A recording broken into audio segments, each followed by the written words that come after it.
أعوذ بالله من الشيطان الرجيم. بسم الله الرحمن الرحيم.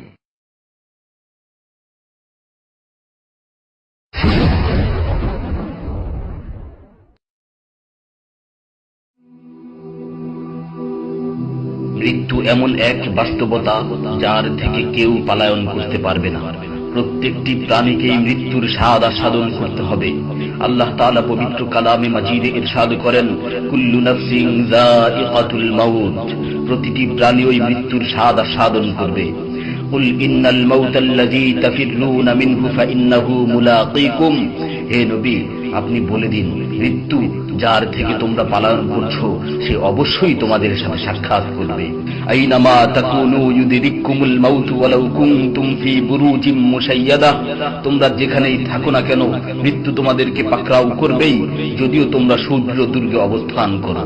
লিকুল্লি উম্মাতিন আজাল, ইযা জাআ আজালুহুম ফালা ইস্তাখিরুনা সাআতান ওয়ালা ইস্তাকদিমুন, প্রত্যেকটি জাতিরই মৃত্যুর জন্য একটি নির্ধারিত সময় রয়েছে।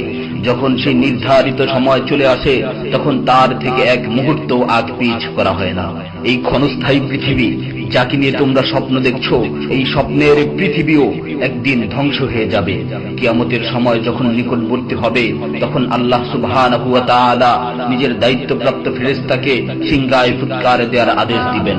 অতঃপর ফেরেশতা সিংহায় ফুঁক দিবেন, ফলে পৃথিবী ও পাহাড় সমূহ উত্তোলিত হবে, চূর্ণ বিচূর্ণ হয়ে যাবে, আকাশ ফেটে টুকরো টুকরো হয়ে যাবে এবং নক্ষত্র সমূহ ঝরে পড়বে, সূর্য তার কিরণ হারিয়ে ফেলবে, সমুদ্রকে উত্তাল করে তোলা হবে। সেদিন কিয়ামতের ভূমিকম্প ও কিয়ামতের ভয়াবহ অবস্থা দেখে সকলেই মৃত্যুবরণ করবে।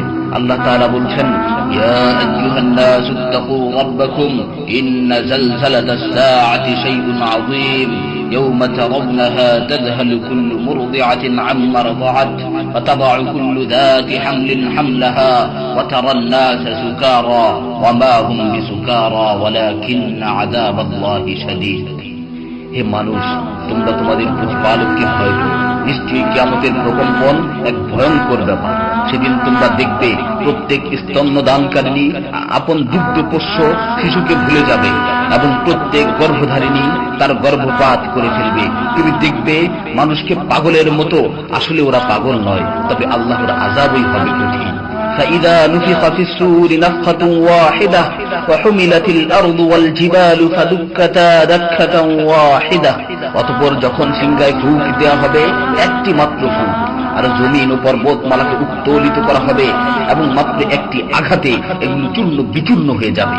ইযা সামাউ ফাতারাত ওয়া ইযাল কাওয়াকিবু ইনতাসারাত ওয়া ইযাল বিহারু ফুজ্জিরাত ওয়া ইযাল কুবুরু বু'সিরাত আলিমাত নাফসুম মা কদ্দামাত ওয়া আখখারাত, যখন আসমান বিদীর্ণ হবে, আসমান ফেটে টুকরো টুকরো হয়ে যাবে, আর যখন নক্ষত্রগুলো ঝরে পড়বে, আর যখন সমুদ্রগুলোকে উত্তাল করে তোলা হবে, আর যখন কবরগুলোকে উন্মোচিত করা হবে।